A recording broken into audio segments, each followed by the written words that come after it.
Thank you for joining us for the Rhode Island Legislative Leadership Forum, organized by the Greater Providence Chamber of Commerce, with presenting sponsor Twin River Casino Hotel. We will start with our celebration of our sponsors and then get into a pre-game discussion.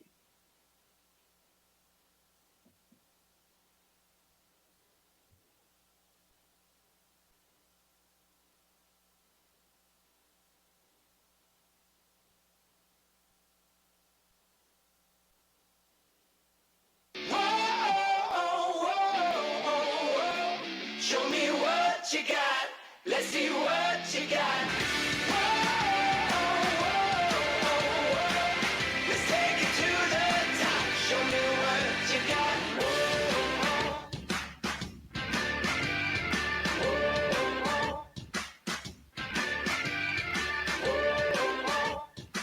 Show me what you got.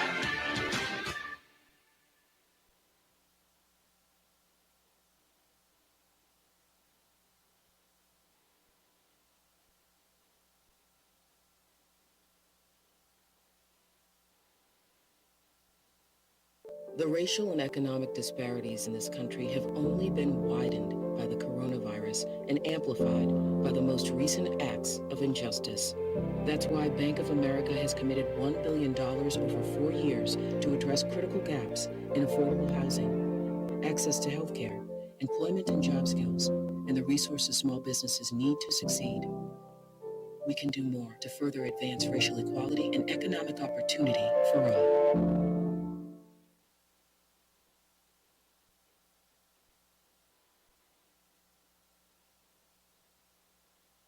Safety is very important to us. All of our services are provided free of charge to all of our policyholders. The safety services include our online university. We also offer free on-site safety training and on-site safety seminars here at Beacon. Your family depends on you to come home safely after work. That's why we're dedicated to providing safety training solutions to all of our policyholders at no additional charge. We're Beacon Mutual, your Rhode Island workers' compensation experts.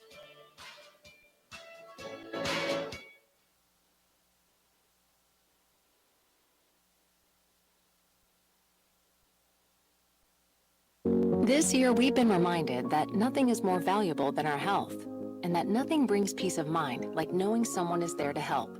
At Blue Cross and Blue Shield of Rhode Island, we'll keep doing our part by offering new care options when and where you need them, new tools to keep you informed, and new ways to stay healthy. We'll keep working with our partners to support our most vulnerable communities and doing whatever else we can to improve the health of all Rhode Islanders. It's what we're here for. It's what we live for.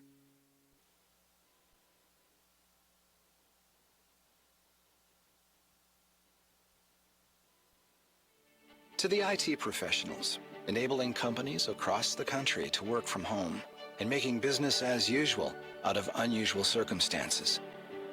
This new way of working doesn't work without you. Your company is counting on you, and you can count on Cox Business Cloud Solutions. So keep collaborating, keep adapting. We'll keep your data safe and accessible through it all.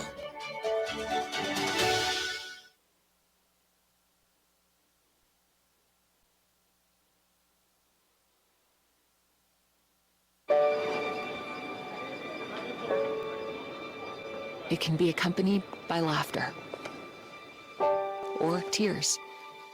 It can celebrate victory or comfort defeat. It can make you feel weak or strong. A hug is the most basic thing we do to feel connected. And we never knew how much we relied on it until we couldn't do it anymore. We were forced to keep our loved ones at arm's length. But now, there's hope. And you, the frontline workers of CVS Health, you are the people who are going to deliver that hope. Because with every appointment you confirm, every line you facilitate, every vaccination you provide, you are bringing an end to the greatest health crisis in our lifetime. You are bringing people back together, and we are so proud of you. So proud that we could give you a hug. And because of your efforts, we might actually be able to do that.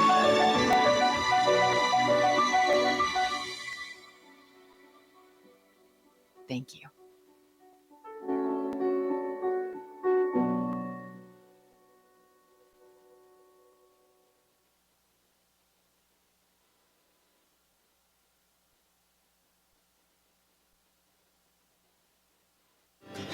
By offering the state prescription card at your pharmacy, you are helping raise critical funds to provide the high-quality, compassionate care that sick children need. UNA's generous support of CMN hospitals allows children's hospitals across the country to fund the charitable care, research, and equipment that help kids in your community get better.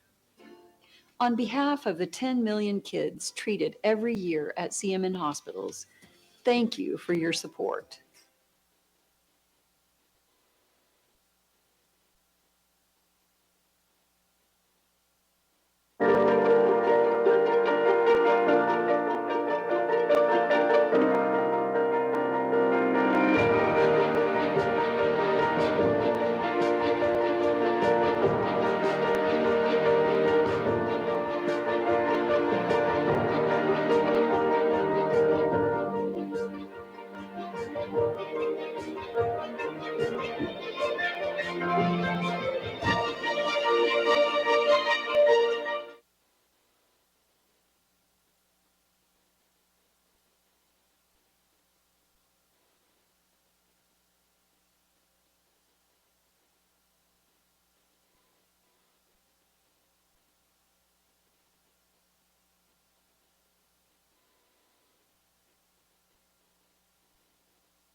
Thank you for joining us for the Legislative Forum.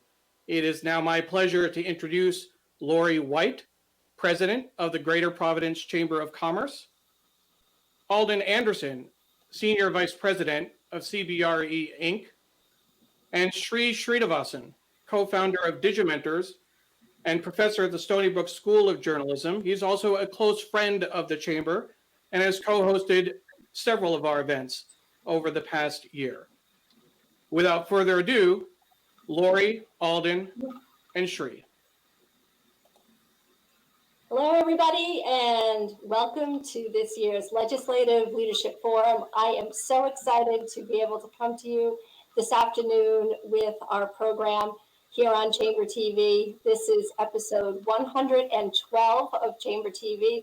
Hard to believe that we have been here for 112 episodes, but today we are really excited. Over the course of the next 60 minutes, we've got a lot in store for you. We're going to talk about all the issues, the hot issues of the day. We're going to introduce you to our leaders so that you can get to meet them, hear what's on their minds, and vice versa. And in addition, we'll also introduce you to a brand new networking hack that we're going to introduce, and you're going to have an opportunity at the end of the program to do a little bit of networking, just like we would if we were all together. So it's going to be an exciting afternoon. If you thought yesterday's pregame was big, wait till you see this. At this point, I'll turn it over to my co-host, Alden. We've been looking forward to this day for a long time. Thanks, Lori. It's great to be here, and welcome to our members and guests who are joining us this afternoon for this certainly interesting program. It's always a lively event and always interesting in terms of hearing the perspective of our state leaders. Clearly, the state is in a bit of a crossroads right now, as many states across the country are. So I don't want to feel like we're alone in this endeavor. But we have some unique things here in our state today, and that is we've got a midterm change of leadership in the governor's office. We've got a new Speaker of the House who's been elected.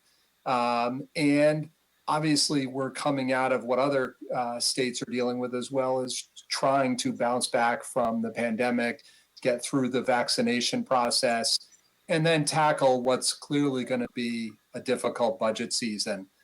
There's a lot of unknowns in there. But as I like to say to people on a regular basis, with challenge comes opportunity. So our hope is today to hear about those opportunities and how those are going to be tackled by our legislative leaders in the state. I can say with particular interest that I'm excited for the change. It's always exciting to bring new ideas, new energy. There are people who are experienced and seasoned, so we're fortunate to have that. And I look forward to what the program brings to us. And I thank everyone for their support on behalf of my fellow board members. Thank you to our members, as I always like to do, because you're what keeps the engine running every day. So with that, I'll turn it back over to Lori. Thanks, Lori. Thank you, Alden. And Sri, you have a global perspective on what's happening over the course of the pandemic. You have been on the air almost every day. We have been partners for a very long time working on these issues. So it's a particular pleasure to welcome you today back to Chamber TV. Thank you for having me, and I look forward to hearing how the state is handling what is continuing to be, I think, a mixture of hope and concern of where we go in this country. So thank you for having me. We are going to be asking our audience a question later so that we can use that polling feature. And then later there will be an exciting new networking tool that everyone will get to try. So everyone should stay till the end. Fantastic. So we've done this in the past in terms of doing live interactive polling, because we want to make this interactive. We want everyone out there to feel as though they're part of the program, and this is a way to do it. And the question that we will have for you is going to be an illuminating one, no doubt. So at this point, I would like to thank our presenting sponsor, Twin River. And at this point, I would like to introduce our presenting sponsor leader, Marc Crisafulll, Executive Vice President of Bally's Corporation. Good afternoon, and thank you, Lori, for the very kind introduction. I first want to welcome everyone and hope that you are all well, safe, and healthy as we enter 2021. Amazingly, this is our 9th year as sponsors for the Chamber's annual legislative luncheon, admittedly the first one that we're doing virtually. For the past 8 years, we were known as Twin River. A lot has changed in 1 year. We are now known as Bally's Corporation, and we are growing across the country. We started as a single property in Lincoln. Only 2 short years ago, we had 4 casinos in 3 states, and now we will have 15 casinos in 11 states. But we are becoming so much more than one of the nation's largest casino operators. We are acquiring a sports betting technology company called BetWorks, and we did a national partnership with Sinclair Broadcasting, who has a network that covers over 70% of the U.S. households. Under the Sinclair partnership, we will rename 21 regional sports networks around the country, from Fox Sports to Bally Sports, giving us unparalleled access to local sports fans and driving our national sports betting business. Our aggressive entry into national sports betting will be great not only for the company, but also for Rhode Island. BetWorks is committed to opening a technology development center in Rhode Island by the end of this year, starting with 25 employees. As that business grows, we hope that its presence in Rhode Island will grow along with it. But there is no better indication of our commitment to Rhode Island than the IGT Twin River legislation. It represents an unprecedented $250 million worth of investment and economic development. At its core, it's a powerful three-way partnership designed to maximize Rhode Island's third largest revenue stream. The purpose of the legislation is to maximize economic development and keep IGT's 1,100 good-paying jobs, to increase investment in Rhode Island through new construction at our flagship Twin River Casino in Lincoln, to ensure that our gaming floor and its slot machines continue to drive over $300 million a year to the state, and finally, to minimize the risk of system and technology conversions through the continued IGT relationship with the state. This will also drive economic development in Providence, with IGT committing to stay on Memorial Boulevard and Bally's Corporation committing to have its corporate headquarters in Providence, along with creating an additional 30 headquarters jobs in the next 2 years. A big part of this legislation is a major expansion and renovation of Twin River and Lincoln. We will build a 40,000 square foot expansion to the gaming floor with high-end features and a new suite of restaurants to better compete with the casinos in Massachusetts and Connecticut. Once that expansion is done, we will have over 40,000 square feet of existing space that we can renovate to add new amenities and features. We will also add a 14,000 square foot spa, which will quickly become one of the best in the region. The construction project will be built with union labor and is shovel ready. We have already completed the public process in Lincoln, and we could break ground this spring if the legislation passes, enabling us to put hundreds of Rhode Islanders to work building the facility and allowing us to open the new gaming floor in the summer of 2022. I know there are a number of legislators on this call, and rest assured, we intend to reach out and speak with all of you to answer any questions that you may have, and we're looking forward to the opportunity to participate in any committee hearings. Rhode Island has an unfortunate history when it comes to recessions. We are usually the first into a recession and the last out. This legislation will enable hundreds of millions of investment and help support the employment of thousands of Rhode Islanders. Frankly, it could not come at a better time. This pandemic has had a devastating effect on the Rhode Island economy. We need the jobs and the investment to help this economy come out stronger than ever. Despite all of the current challenges, we remain optimistic about the future of our economy and our home state. Thank you so much for this opportunity, and I hope you find this a fruitful and productive legislative outlook luncheon. Back to you, Lori. Thank you so much, Marc, and we appreciate the work of you and your team on a daily basis, and as always, for being our presenting sponsor. So at this point, let's go to the State House, and we have our legislative leaders assembled there. They are socially distanced. They are in the Senate lounge, and we've been working with them over the course of the last several weeks to make sure that we are all ready to talk about the issues that people are interested in hearing about. And let me introduce them, of course. We'd like to first welcome the Speaker of the House, the newly elected Speaker of the House, Joe Shekarchi, Senate President Dominic Ruggiero, House Majority Leader Chris Blazajewski, Senate Majority Leader Michael McCaffrey, House Minority Leader Blake Filippi, and Senate Minority Leader Dennis Algier. We are so pleased to have everybody with us, and we are looking forward to a great conversation. So let me start the questioning off. Speaker Shekarchi, welcome. Once again, you have been very gracious with your time over the course of the last several weeks, visiting with us on many occasions to provide a perspective on what's going on this year with the budget. So I want to begin by asking you, first off, This is a very fragile time for everybody. A lot has changed. And I'm wondering, just to, to set the tone for the conversation, can you talk a little bit about what you're thinking, what you are bringing to this engagement, how you've prepared yourself for this moment, and the degree to which you think that we are on the cusp of a breakthrough? Well, first of all, thank you, Lori, and thank you, Providence Chamber. It's always a pleasure to be here. Even though I am a new speaker, I have participated in this wonderful forum for the last 4 years. So I enjoy coming here and speaking to your membership and answering questions. But I think I'm prepared because we have an incredibly talented House fiscal staff to help us through these very turbulent times. I've got a great majority leader in Chris Blazajewski, who you'll hear from for the first time later on in this presentation. But the single most important thing that we do as a House, and maybe even as a state legislature, is the budget. And we have to make sure constitutionally that it's a balanced budget. And we're in a challenging time, as you said.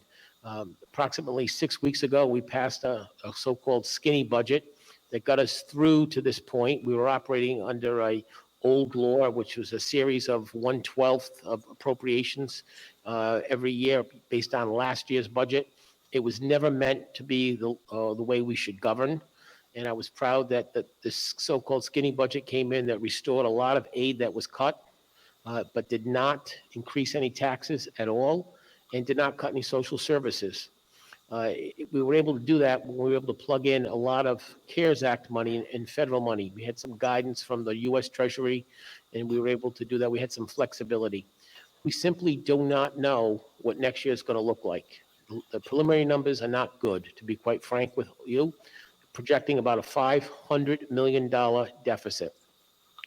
When we passed the skinny budget 6 weeks ago, we included a provision that allowed the governor at the time, even currently Governor Raimondo, who we thought would still be the governor, the opportunity to present her budget late. It's typically presented to us in the General Assembly the last week in January. We allowed her to introduce it the first week in March. The specific reason to do that was we simply do not know, and even today, here we are 6 weeks later, we don't know what, if any, money is going to come for Washington to help the state of Rhode Island. We're hopeful. We've looked at different versions of what is proposed, that there will be a component of funds that will be given to cities and towns, states and counties. That would be a significant help to us in Rhode Island. Beyond that, if we don't get that, we're looking at significant amount of a shortfall. And when I say that, I mean everything, literally everything is on the table, including tax hikes, including cuts in services, including car tax phase out. There's nothing that is beyond a review and a possible adjustment if the need should arise. So that's where we stand. I look forward to, interacting with you as a chamber. And the one thing I have always said, and I want to say consistently from the beginning, is I welcome the participation of Rhode Island's business to the legislative process. It is critical that each and every one of you participate in the process. Each of you should know who your state legislator is. They should contact them. They should talk about how proposed legislation affects them, both in a negative and a positive way.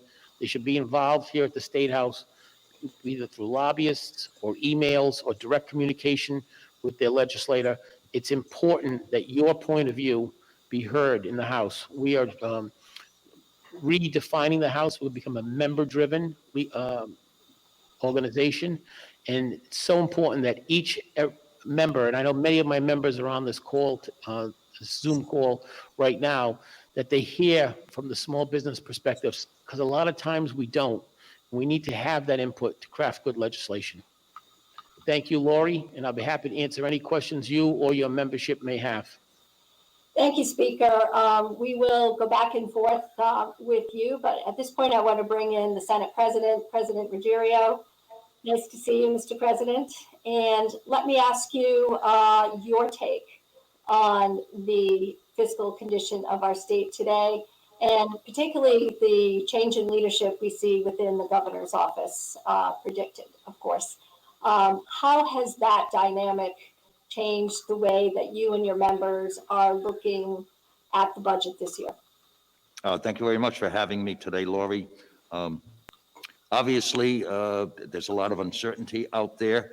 If you recall, at this time last year, the Rhode Island economy was hitting on all cylinders. The programs were working. Our unemployment was the lowest we had in many years. People were working, business was thriving, and obviously coronavirus struck. This hurt us as far as our economic revenues. Our revenue sources were operating about 35% of what they normally operate. This was devastating to the economy. The governor had some great programs in place at the time, Real Jobs Rhode Island, the Promise Program, and some other programs where they were training people to go to work. It was basically trained to suit. So we have to get back to that. I don't know how we'll do it. What I felt was an advantage to us was that construction did not shut down and our manufacturing in the state of Rhode Island did not shut down. So as I said, there was a lot of uncertainty. We have a lot of programs that we're looking at. We're looking to extend some of the governor's programs that we feel were successful and that could help people during these difficult times. So that's what we're looking at right now. Thank you, Mr. President. Back to you, Speaker. In terms of your conversations with Lieutenant Governor Dan McKee, can you give us a sense of the degree to which there are different dynamics than you expected under Governor Raimondo in terms of priority issues that ought to be on our radar screen? Well, certainly, I think the lieutenant governor is working very hard, and he's very involved in government today, both with the COVID task force and his transition. Obviously, anybody knows anything about Dan McKee, his priority has been small businesses, and to some degree after that, cities and towns. So those are two areas that he has prioritized. Both the Senate President and I have met with him and spoken to him. I've actually met with him alone as well. Those are two key areas which he wants to focus in. They're important areas, especially in a pandemic where they've been hit particularly hard. So I look forward to working with him. Small business has been a priority of mine as well as a legislator and as the majority leader. So I look forward to him.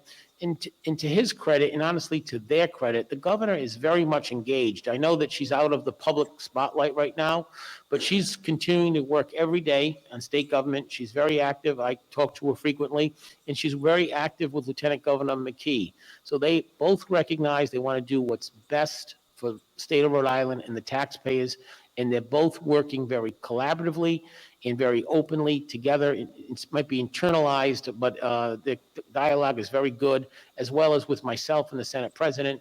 We all got elected with one goal, which is to do our very best for the state of Rhode Island. And I want to assure your colleagues at the chamber and then anyone else who's listening from the media, work is being done, government is running, and it's being functioned. And I look forward to working with Governor McKee as he ultimately assumes the governorship and moves forward. I think he's prepared. He's ready to start from day one. And he's also been working very hard during the transition period with the current administration. So I look forward to it. And I think he's an honorable man. We happen to go to the same high school together at different times, but we also kid each other about that. So I have a good relationship with Dan McKee, and I continue to see that relationship grow as we both work for the best interest of Rhode Islanders. So I will pose the next question to both you, Speaker, and the Senate President. Speaking on behalf of the membership of the chamber, there's probably no more urgent issue than the issue of getting the vaccination into the arms of people so that the economy can fully reopen. What do you see on the horizon for the next 6 months or so? And Mr. President, let me go back to you and ask you to weigh in on that first, and then we'll come back to the Speaker. Thank you, Lori. The vaccination program has not worked out as well as we anticipated. We know we had some problems on the state level as far as getting supplies, and a lot of people felt that certain people should have been vaccinated before other groups of people. I leave that up to the health department to make that determination because those are the experts. But as of this date, I think the program could have been a lot better. And I think they're starting to focus on the people that they want to make sure that they get vaccinated at this point in time. As I said, I usually leave that up to the administration. They have the expertise, they have the health department, and they certainly do listen to what the health department says. But I think things are starting to move in the right direction, and I'm looking forward to see them rectify the situation that took place early on when the vaccines first came out. Obviously, you need the supply in order to vaccinate. I don't know why we were shortened on those supplies, but I think things are starting to come back together as we speak. So I look forward to that being a little more successful than it has been in the past. Speaker, building on those comments of the Senate President and continuing with this theme of the COVID and the degree to which it has really wiped out our economy, particularly certain industry sectors that are more customer facing than others, that raises the question about how do we think about the economic underpinnings of our economy, and how do you go into the budget process being very mindful that a lot of our small businesses, mid-sized businesses as well, are really struggling. So you mentioned a few minutes ago, everything is on the table, but we are hoping that you will have the perspective that a lot of these issues cannot be solved by increasing the cost and the burden on business. Your response to that? So I want to talk about COVID, and then I'll come back to that point of view regarding, small businesses. And the most important thing about COVID is it affects everybody. It affects all of Rhode Island. It affects the economy. It affects small business. It affects the state government and revenues. It affects our seniors in the nursing homes. It affects a lot of different people, and those are important issues. I'm confident that we're improving on the vaccine, rollout, distribution of it. It's important that we do that. Thank goodness CVS, one of our sponsors in this wonderful event here today, is now getting a supply from the federal government. They're conducting it. I was very optimistic to hear that the Dunkin' Donuts Center will now stop testing and turn into a mass vaccination center. So it's a simple equation here. It's a supply and demand. I think we have had some problems with our distribution, but nevertheless, we are improving in that area. If we can get the supply, we certainly have the demand, and we can start vaccinations on a much larger scale and ramp up very quickly. In terms of how COVID affects you, I'm very cognizant. I have a small business law practice, and my majority of my clients are small business, so I hear it from them. I hear them about minimum wage. I hear them about taxation. I hear them about regulation. I'm cognizant of that. If you look at some of the legislation that I put in, last year I passed a small business tax cut that was very important to small businesses. It was a pass-through. It was a significant benefit to anybody who has a small business in Rhode Island. I'm going to tweak that legislation a little bit more this year to benefit Rhode Island businesses. That's critical that we do that.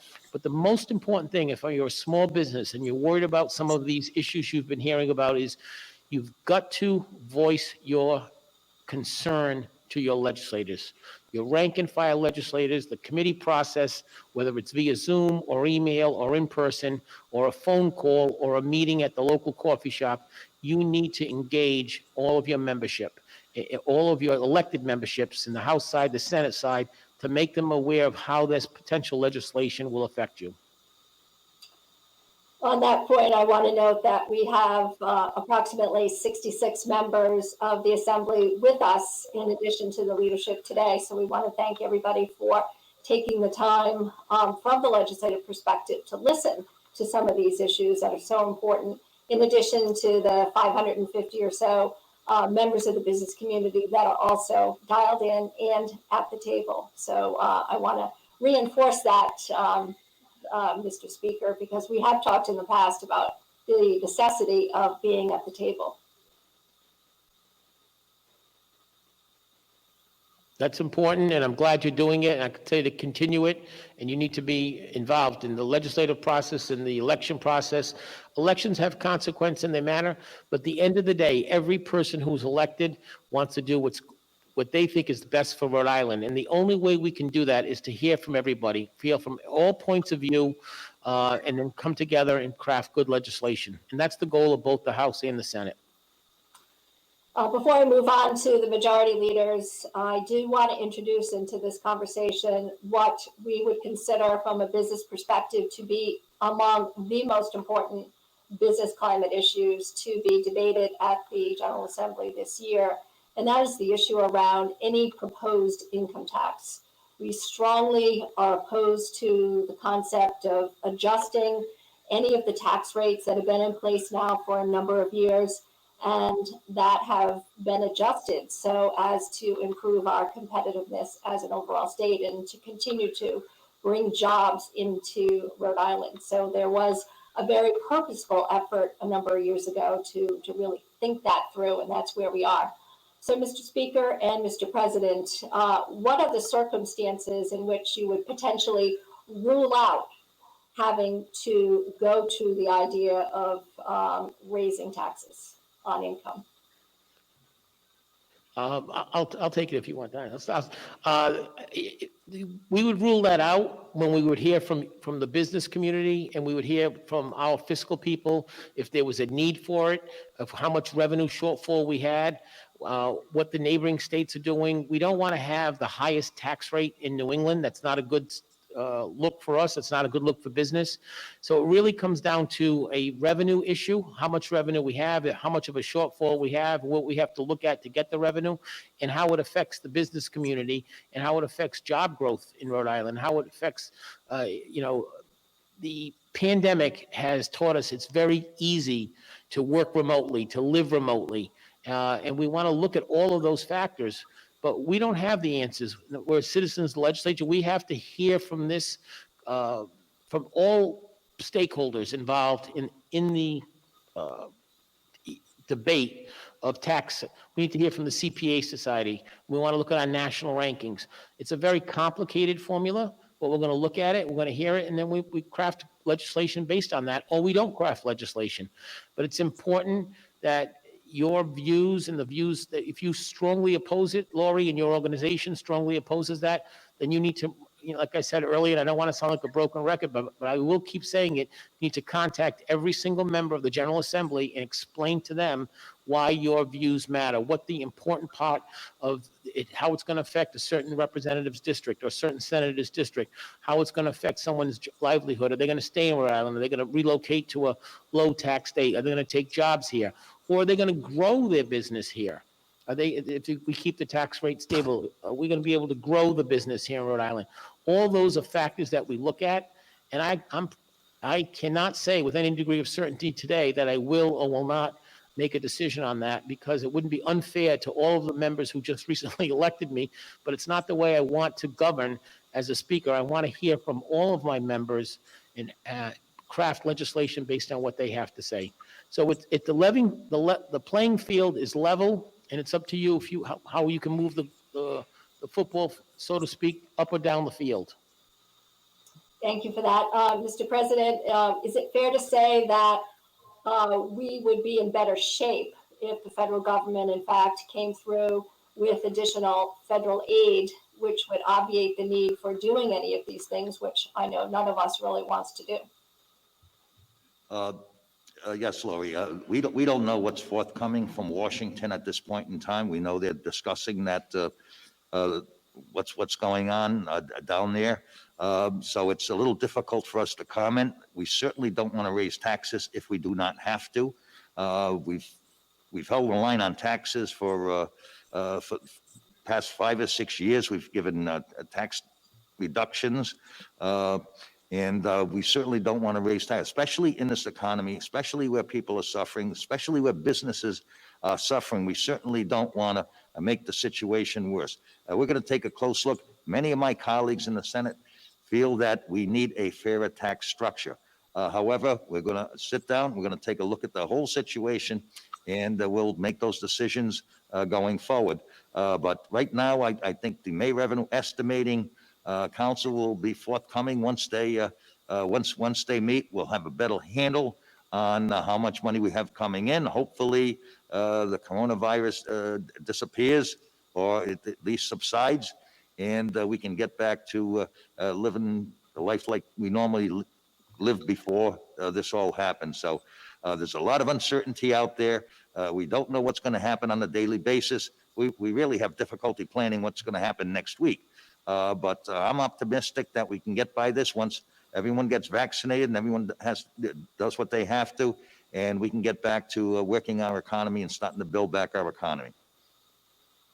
Thank you, Mr. President. At this point, I want to move on to our other distinguished guests, and at this point, bring in House Majority Leader Chris Blazajewski. Mr. Leader, it's a pleasure to welcome you to Chamber TV, and I believe this is your first appearance here with us. It is, Lori, and thank you so much for having me. I appreciate it. Thank you. Question on education. And you have been very active over the course of the last several months, really taking a look at the education formula. You're looking at equity issues. You're looking at the state's takeover of Providence Public Schools.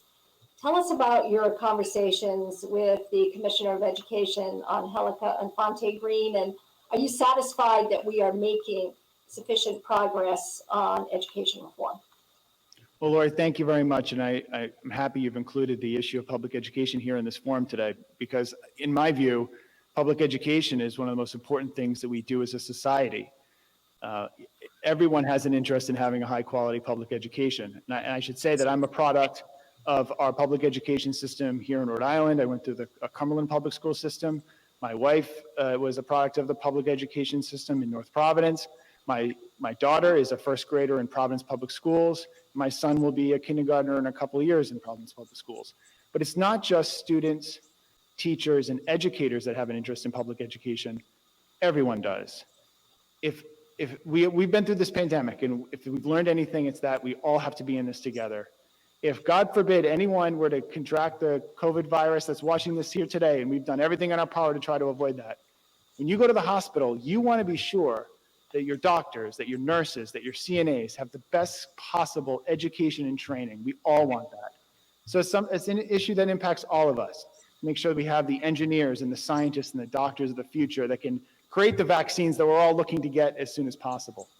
So many years ago, and Lori, I think it's important for audience to know is that we created a funding formula over 10 years ago. And that was designed to try to increase the amount of money that's going to the communities in Rhode Island that are the most impacted by poverty, which is disparate and concentrated in certain communities. And why we did that was because we wanted to make sure that we were doing a better job of the state at distributing money to our communities in a more equitable way. And over time, we've made changes to those things. And we've increased the amount of money that's going to communities with English language learners. We've increased the amount of money that's going to communities that are impacted by being feeder communities for charter schools. So we've continually looked at education. And I also want to highlight and really compliment Governor Raimondo and her team over the last 6 years in the General Assembly on other things we've done to try to improve public education. We have a pre-K system that the governor over her 6 years tripled the number of pre-K seats in Rhode Island. And last year put in a budget article to make that universal pre-K. And we're frequently cited as the top state in the nation when it comes to pre-kindergarten, which is so important. The General Assembly additionally has put more money into school construction to try to make sure that our students have a safe, dry, warm place to learn, which is so critical to education. So those are the things that we've been doing. Working with the commissioner, I think in terms of Providence, we have to make sure that we are working on a system that improves education for all of our students. Those that are in the public system, those that are in the charter system, and making sure that those systems are working together and talking to each other. We have to improve the system as a whole, and we can't just have one solution. So I really appreciate you raising this issue of public education because, frankly, all of our futures depend on it, Lori. So thank you. Yeah. So, thank you for that. That was very well said, and totally agree with you on all of those points for sure. We're shining a spotlight, just in general on the situation in Providence, and I'm wondering again what your thoughts are relative to what needs to happen there to continue the turnaround effort, and what do you think is the most important thing that the commissioner and the superintendent need to accomplish in the next 90 days to really get some traction? And there are a bunch of issues out there that are, that have been pending for some time. Well, there are many issues that impact public education. I walk my daughter to school every day, and I see the level of parent engagement. I think we all know that the parents in the Providence public school system are very engaged. We must continue to engage that energy and draw them into the process. We have to listen to educators. We have to listen to what they have to say and include their feedback in any changes that we make. I think that's key. And we have to look at systems that improve the overall public education that for all students, and not just for a small group of students that gain access to charter schools. So those are the kinds of things that I'm looking to see is really a real turnaround plan that will turn around the system for all students, draw parents in and draw educators in as well. Thank you, Leader Blazajewski. Now we're going to segue to Senate Majority Leader Mike McCaffrey. Leader McCaffrey, welcome. Nice to see you again. Thank you. A topic that has been one that's been bandied about pretty much in the news media over the course of the last 10 days or so is the commentary and legislation around the minimum wage and efforts to raise the minimum wage to $15 an hour over a period of time. So questioning about that as a concept, no one can disagree with the need for folks that are working to actually be able to earn a decent living and to be able to support themselves by working very hard through a job that pays them wages that they can live comfortably. But I'm wondering, in this whole debate, and it's been embedded in President Biden's budget and all sorts of, ways in which this has been discussed. What is really the right way to set a minimum wage? And have you looked at the dynamics of what a higher minimum wage would ultimately do to jobs in the economy? So it's a two-part question. Obviously, Lori, over the last number of years, the Senate has increased the minimum wage in 7 out of the last years. However, we wanted this year make it more predictable for the business community so that they know when it's going to happen, know how it's going to happen, so that they can prepare for it. But we also have competition from Connecticut and Massachusetts who are already on pathways to a $15 an hour minimum wage. We're behind that. However, I would like to commend a number of your organizations because they have come out and said they're going to be paying higher than the minimum wage, which is good for the economy in the state of Rhode Island, is good for jobs in the state of Rhode Island. We hear a number of different businesses saying that when Massachusetts or Connecticut increases their minimum wage, a number of the healthcare workers and childcare workers will jump across the border to those states to take the higher wages. We want to keep these people in Rhode Island because they're quality, hardworking people. And if we can keep them on a predictable path for a $15 an hour wage, that's good for them. The other thing is they say it's going to cost business more money if we raise the minimum wage. However, there's also a cost to business when there's a turnover of employees when they leave Rhode Island to go to Massachusetts because the minimum wage goes up. I know that the Senate Committee on Labor recently passed the bill, and it's going to be coming to the Senate floor. And it's a middle of the way increase of the minimum wage. We're not keeping up with Massachusetts and Connecticut. We're a little behind them, but at the end of the day, we're going to get up to where they are. And it's important that the businesses know it's going to be a predictable rather than us coming in every session and having a different minimum wage bill coming in. Mm-hmm. But again, I know that a number of different organizations participated in the discussion last week in the Senate Labor Committee, and the bill is on the Senate floor this week. So if any of your members have any issues or concerns with it, they certainly should reach out to their senators to voice those concerns.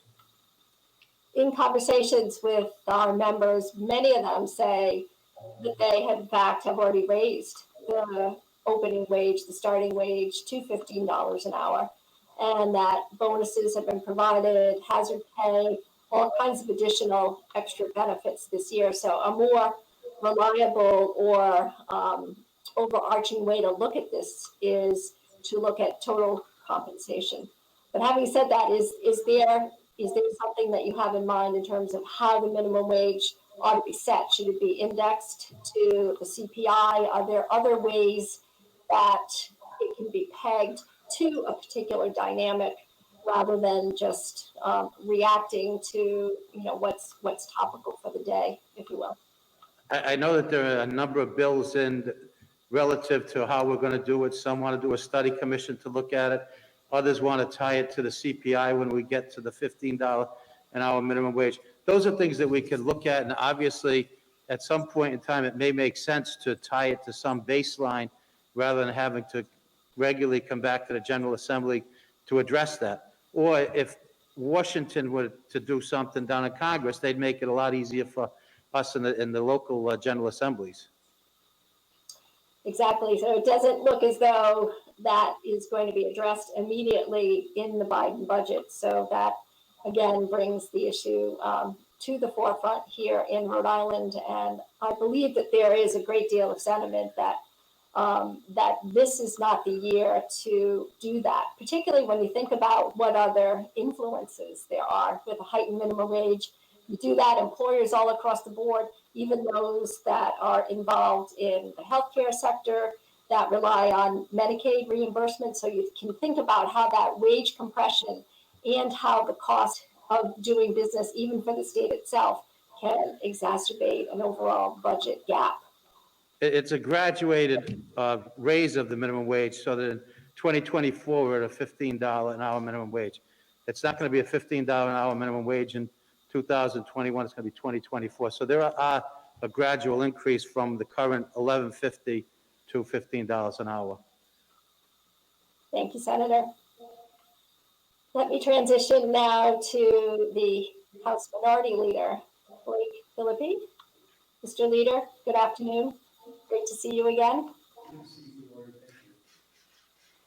Let's chat a little bit more about COVID. We have been speaking a lot about the true devastation that we have seen in our local communities around what the pandemic has done to customers' appetite for going out, just from anything, retail perspective, restaurants, the ability to travel and the like.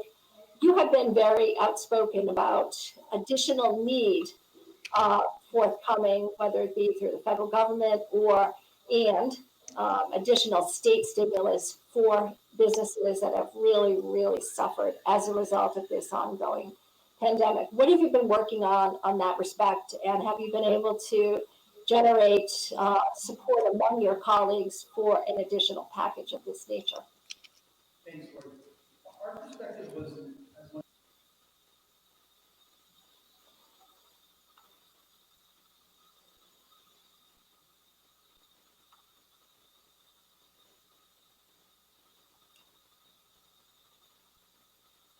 I think Leader Filippi is having an audio problem. So what I'll do at this point, while he adjusts his audio, I think I'll bring in Senate Minority Leader Dennis Algier, who has been a veteran. I think the Minority Leader fixed his audio problem. Okay, welcome back, Mr. Minority Leader. We're talking about COVID, and I'm sorry that we got interrupted there. So please start over. Thank you. And Leader Blazewski was kind enough to lend me his microphone. So the minority office took more of a position that we didn't need additional state stimulus. We needed to do with the Federal CARES Act money what it was intended to do, and that was to take care of our businesses that were shut down through no fault of their own. We were given $1.25 billion in federal monies, and largely those were retained. There are policy differences about whether we should have used that money to backstop government operations or assist our small business community. Our estimation is we did not assist our small business community enough. There was a recent Harvard and Brown study that estimated up to 40% of Rhode Island small businesses are closing or have closed. So that is a real issue. Small businesses are the lifeblood of our economy.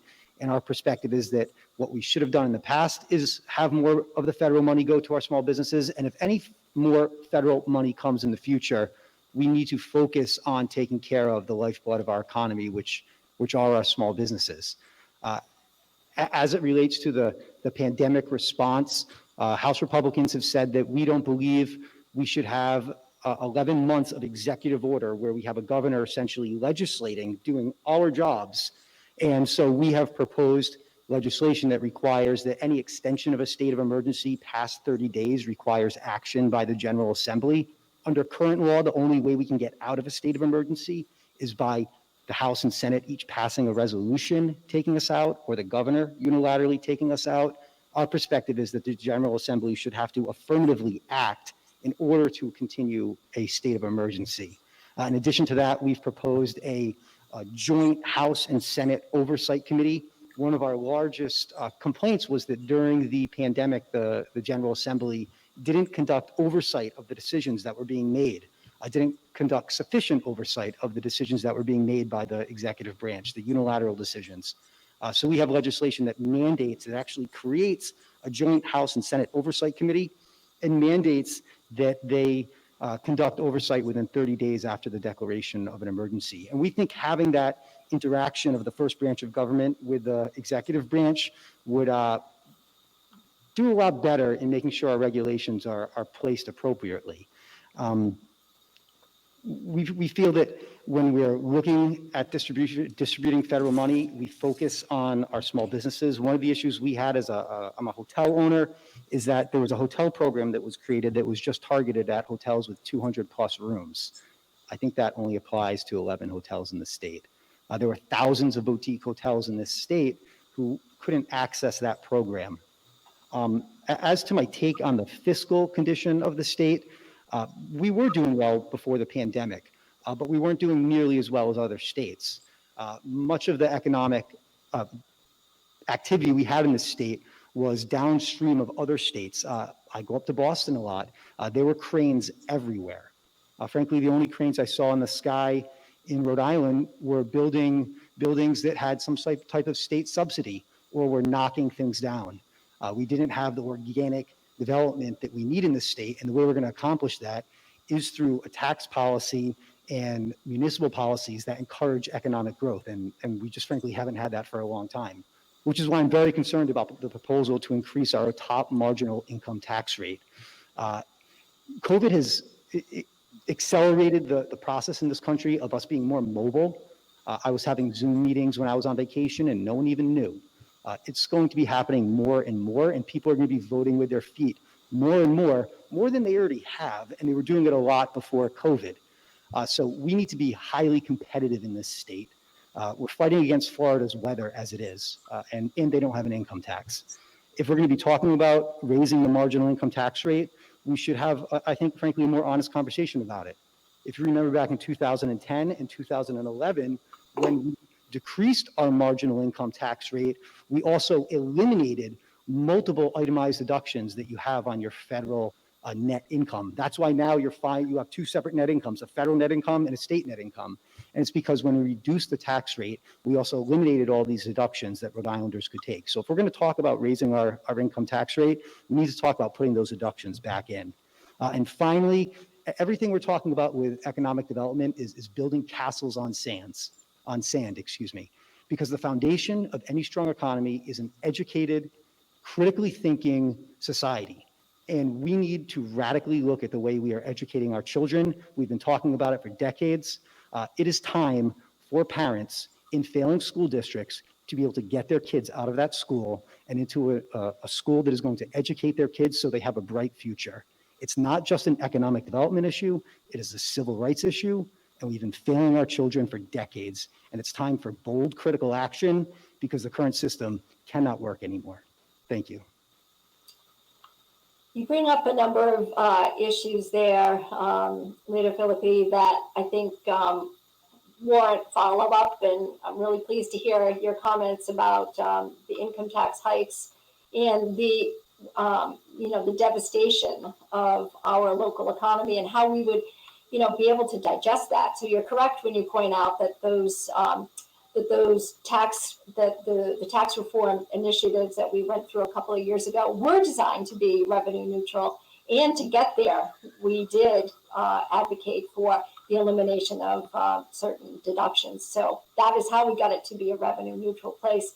And subsequently, with the elimination of state and local taxes, the burden on the taxpayers of Rhode Island continues to be, pretty high. So we don't want to go down that path for sure. But let me interject another possibility into what you're saying, and the concept of what do we do in this remote work from home environment? What can we do as a state to really make it a game changer? And every state right now is looking at ways in which they could make their places, their homes, their states, their cities, their towns more conducive to this work from home environment, and to actually bring people in that can bring their job creating abilities, that could bring their charitable contributions, that could contribute to the tax base. So COVID has made all things possible today. Everything is just sort of, brand new. We can start from the beginning. But are there any interesting ideas that you have or that you've seen that would allow us to really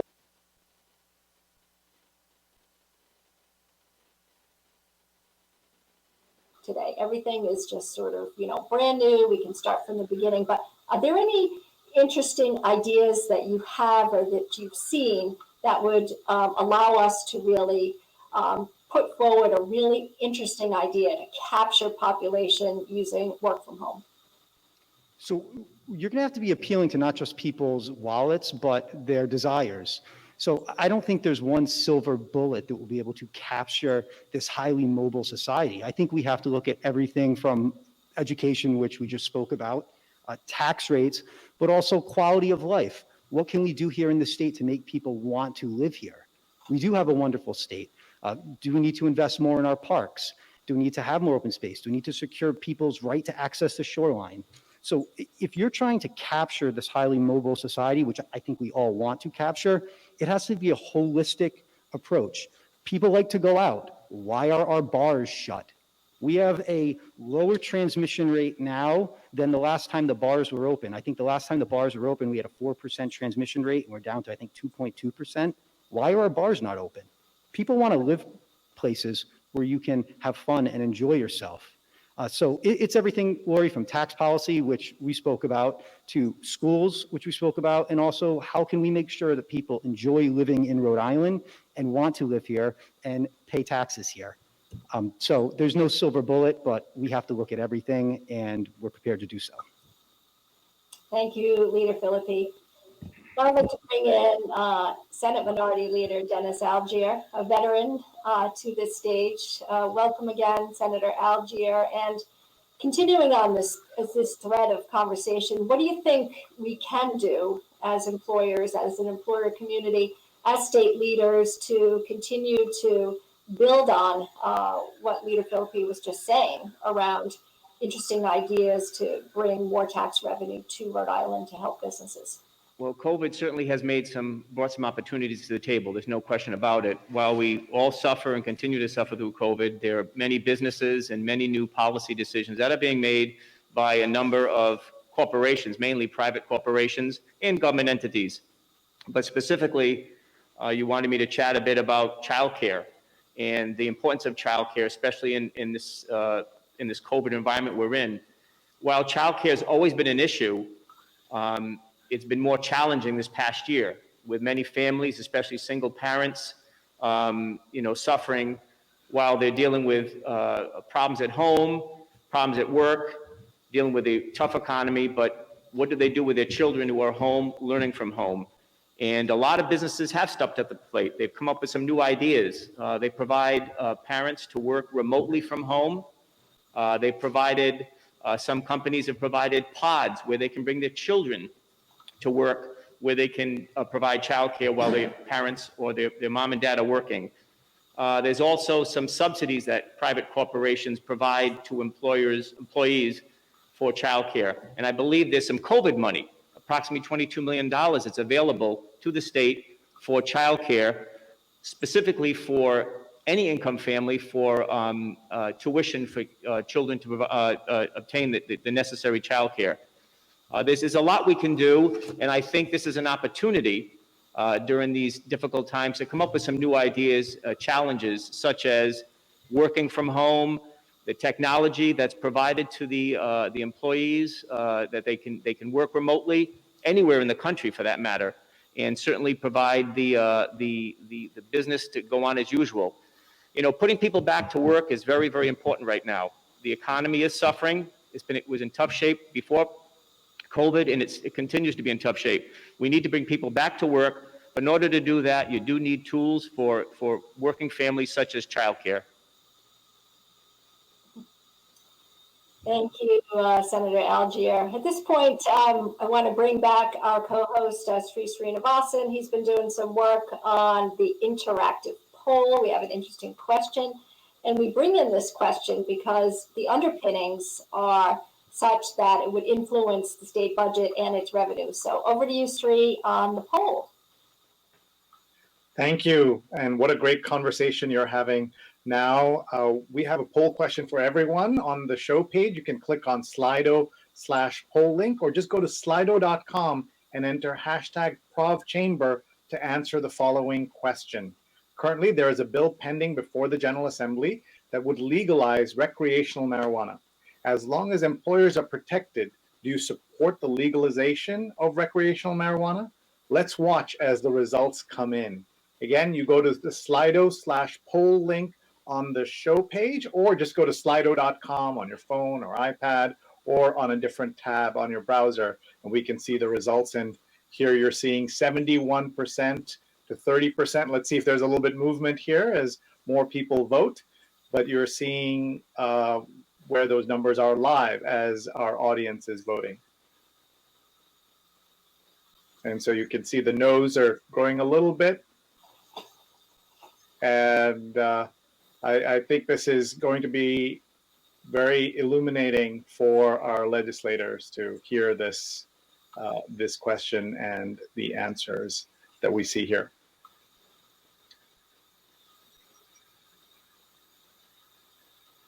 And the numbers are now at 64 to 35%.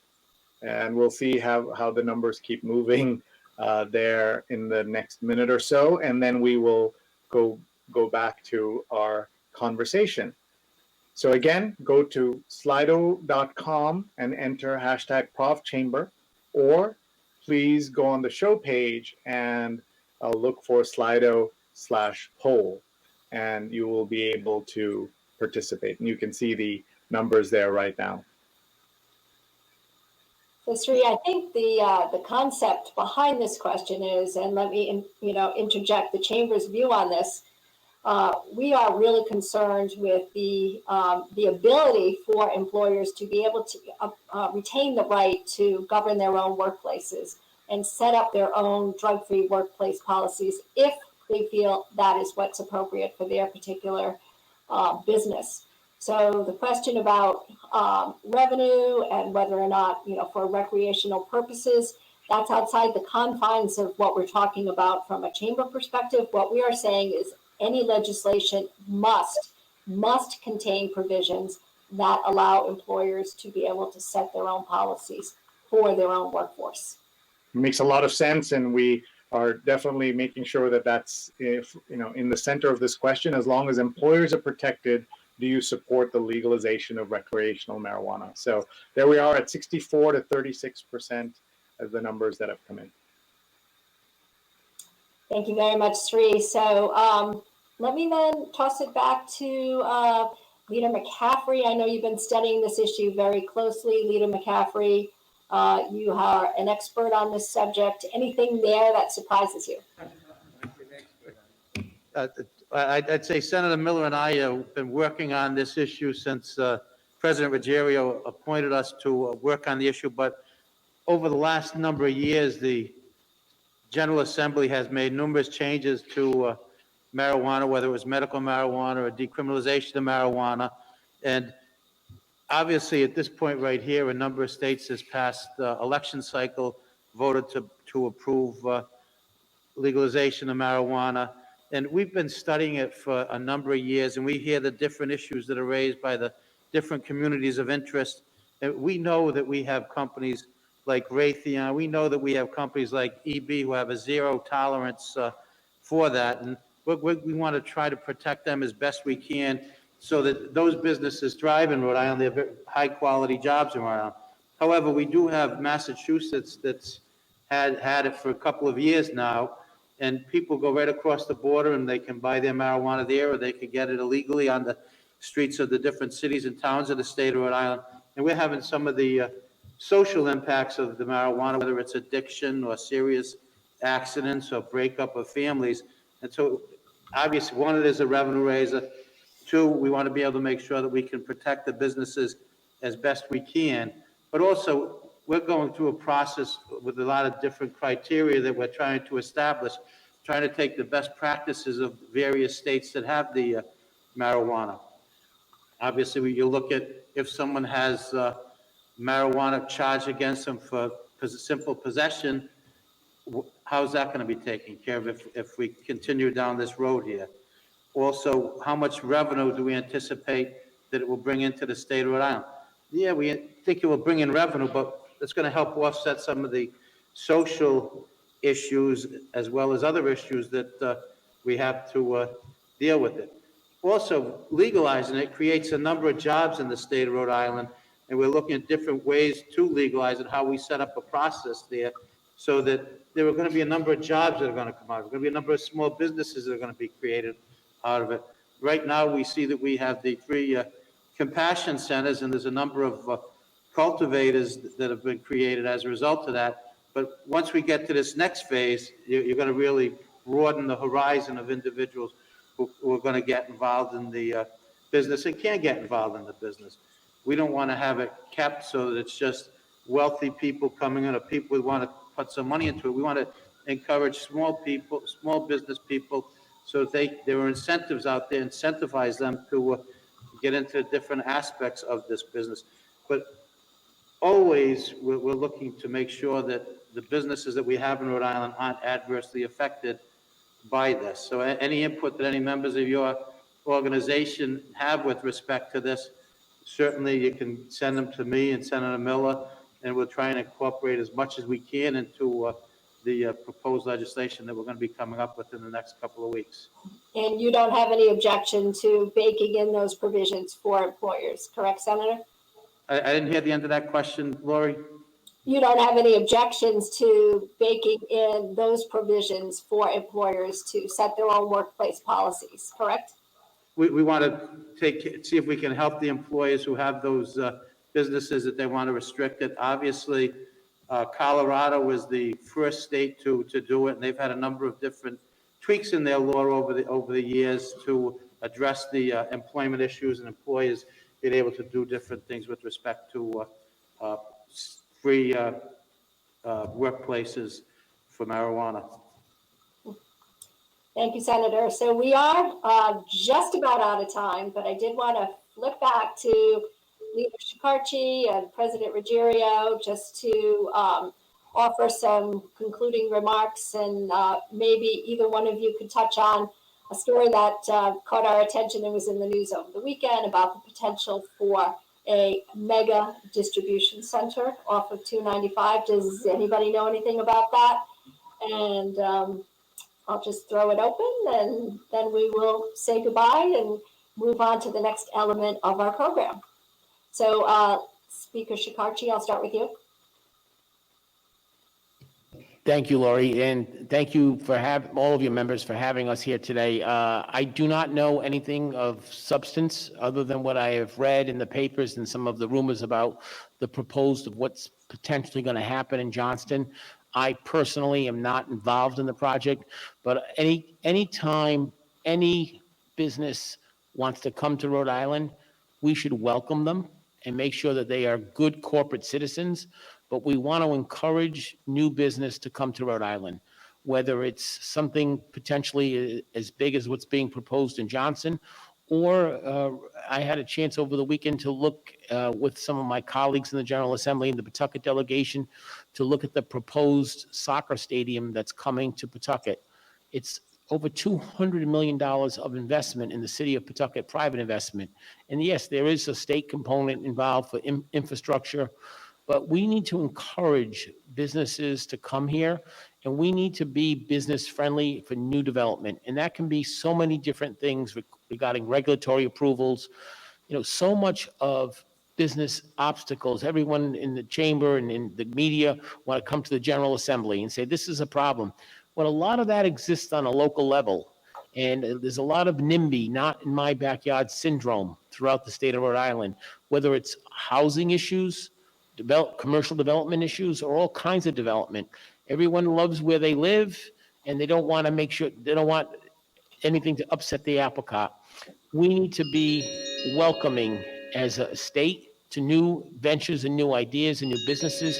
And our cities and towns need to follow that same philosophy of welcoming and wanting new businesses. And that's not to say that we should, forget all the requirements and let them in the door. But what I'm saying is we need to respect, become good corporate citizens, good corporate neighbors. But sometimes a delay of 30, 60, 90 days to have a hearing is just unacceptable. Other states don't do that. We need to look at all ways that we can encourage business to come here, respect our environmental laws, respect our local zoning regulations, but they should not be unnecessary delay in processing those applications. And many times, people like to complain about DOT or DEM, when in reality, it's at the local city and town level. So we hopefully that will happen, and hopefully whatever's going to happen in Johnston comes, and hopefully the proposed soccer field in Pawtucket comes to fruition. So thank you very much. Mr. President, you are very closely aligned with the building trades in Rhode Island. So wondering, as we sign off here, any insights to share as we say goodbye? Thank you, Lori. I don't know exactly what's happening in Johnston. However, I was informed last week, and I know the speaker was informed last week, that the development in Pawtucket is going to go forward. I think that's very exciting. I think we have to do everything we can to encourage companies to come to this state and provide the jobs that we so dearly need at this point in time. Before the coronavirus, our unemployment rate was 3.4%. I think that was fabulous. At one time, we're 12%. That's what we have to do. And we found a way to do construction and manufacturing safely. I think we should pursue that. And I tend to think a lot of businesses that had formerly operated and had to engage with China, I think we have an opportunity to try to keep those businesses in the state. So I think there is opportunity in this state. However, I think we have to handle it in the manner that we've handled things before. As I said before, we had real jobs. I was very excited to see what was happening there. It's driven to train people for the jobs that companies have coming here. And I think we've done a very good job with that. And as the speaker said, obviously we have to work together. So I'll leave with the message that I encourage all your members to contact us, to contact their senators and to contact their reps, and let us know what you think. Obviously, this isn't the way that we normally operate in this building, but I think we have to address the situation that we have presenting us. So that's what I want to do. I want to encourage them. And a lot of times, many of your members come up with great ideas, and we're hopeful that that'll continue. So I want to thank you very much for having me here today. Thank you, Mr. President, and thank you to our entire delegation for taking the time this afternoon. I know it's not easy. Thank you to the staffs for making it possible. It was wonderful to see you all socially distanced in the Senate lounge. We really appreciate having this opportunity to engage with you, and I know that we will continue to have additional opportunities going forward to get together, to chat, to compare perspectives, and again, to talk about all the things that are happening in Rhode Island that are so important to the Rhode Island business community. So with that, I will say farewell to our legislative delegation, and then at this time, bring in our leaders, Sri Srinivasan and Board Chair Alden Anderson, for a bit of our post-game discussion, where this is an opportunity at this point, Alden and Sri, so we can sort of reflect on what we just heard. Any surprises, Alden? Anything jump out at you this afternoon that you think is something that we weren't expecting?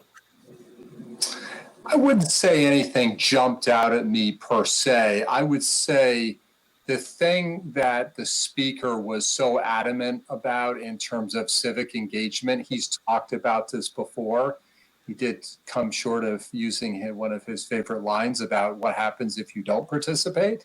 I think that's critically important to our members and just the business community as a whole. And this is a difficult time. I mean, it's not easy to participate. Look at what we're doing this afternoon in terms of the early evening, in terms of this whole process of having our legislative forum. But to me, that's the thing that really is going to be critical going forward. If we don't want to come out of this session with things that we hoped would never happen. And many of those things were talked about. I think, top on my list is tax policy. It was pretty clear that that is not off the table from the comments that we heard during the forum. I neither of them or none of them really wanted to go out on a limb on that and put a stake in the ground. And we did talk a little bit about, if we did get a significant infusion of federal dollars, would that obviate the need? They sort of got there and said, not necessarily, we're hoping that that's the case, but we are hoping from a chamber perspective that when the May revenue estimating conference reconvenes, and we know at that point if we're getting additional federal revenues, that the issue of the income tax hike might be something that is off the table. Anything else, Alden? Anything about talk about the economic development atmosphere here in Rhode Island? Anything about working remotely that they indicated jumped out at you in terms of something we're following up on? Yeah, well, I want to just comment quickly before I move on to that with regard to the tax policy piece, that one of the things that definitely caught my attention when the Senate president said, I'm getting a lot of pressure from my members about a fair tax policy or a fair tax system. So I think we need to watch out for what that might mean. But going to your question about economic development, one of the things I think is great, the speaker is a very pro-development person. He was very outspoken at the end, Lori, when you asked him the question about the Johnson project. I have spent some time with him in the past when he has expressed his frustrations on the state's or just development projects stagnating because of bureaucratic approval processes that don't seem to move quickly and people tend to walk away. So I think that's a real positive and something that's going to be critical to getting people to come to the state here. The other thing related to people coming to the state really goes back to the tax policy piece. And, they started to talk about it because you teed up the question about the whole work from home. We're in a time when it's a lot easier to vote with your feet. And I think one of the leaders commented on that. And we need to be sensitive to that because we could win or we could lose on that alone. Yeah. What I was thinking when we were talking about how the world has changed, and Shri, I'm interested in your perspective on this as well. Every place across the country is revisiting their assumptions about everything, since everything has changed. The way we travel, the way we dress, the way we work, the way we interact with family and friends. There's nothing today that even remotely resembles the way we used to go about these things. So the notion of how can Rhode Island do something this year in 2021 that makes it a real game changer, that builds on all of the incentives that we have in place for bringing Rhode Islanders into Rhode Island businesses up to a place where they can really compete and we can drive some new real estate investments. So thoughts on that, Shri, let me start with you. Sure. I've been saying for a year now that there's no playbook on how to deal with this pandemic, but we do see how we can get through this. And that means businesses and government working together in making sure their citizens are protected and that the economy can come back. And we heard so many good ideas this afternoon, and so I'm glad to see that Rhode Island is on track. Yeah, so you are one of the world's most prominent digital media influencers, and you see a lot. You've seen a ton over the course of the last 9 or 10 months. What do you think businesses are looking for going forward? I think businesses want to know if there can be some stability and predictability on where they put their resources going forward. And that's going to come from discussions like this and making sure we have the best possible connections between the folks who make the laws and businesses and consumers. And I think that you're on track. So I'm excited to see how it all plays out. Alden, thoughts on public education? We talked about that. That was a centerpiece, a lot of, what Leader Filippi was talking about, and also Leader Blazajewski. Tough situation there, particularly with the turnaround situation in Providence. Did we make any headway on that front?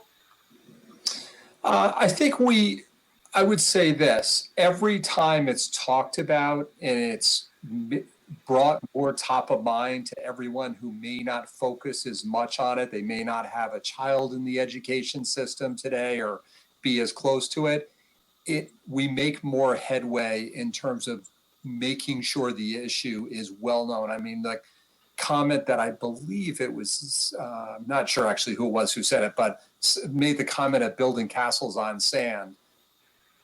You don't want your education system to be the sand. You want the education system to be concrete, and that's a great foundation under which our economy can prosper in the future. And I think everybody's talking about it. Yes, there are some differences of opinion with regard to charter schools and public schools and how all of that works together.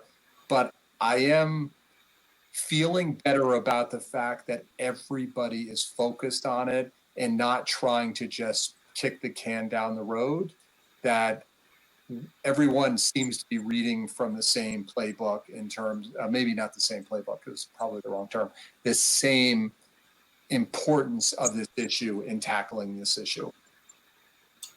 Absolutely, and the turnaround situation in Providence has garnered a lot of headlines, and it's interesting, our new governor coming in, Governor McKee, has made no mistake about the fact that he is a big believer in charter schools, and no doubt that's part of the dynamic that's playing out today with the superintendent and the teachers union in Providence around the settlement of the ratification of a new contract for the teachers.